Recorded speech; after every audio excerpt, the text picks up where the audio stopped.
John Deere 50 Arjun 50 D और Arjun 605 DI। फायदा नहीं है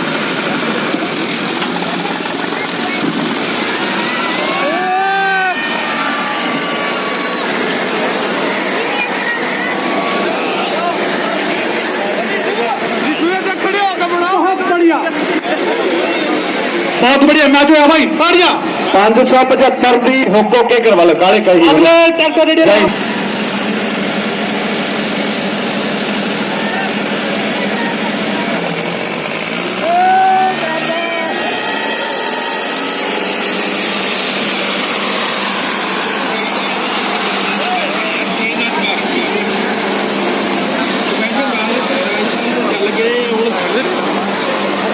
हाँ बेनती है मेरी भी ट्रैक्टर वाले वीर हुक्का ओके करवा के फासला कभी रखिया भी जे मैच खेड के दरम्यान हुक्का 24.5 ते जाती है या उत्ते जाती है तो हरे हुए ट्रैक्टर जेतू मन्निया जाना।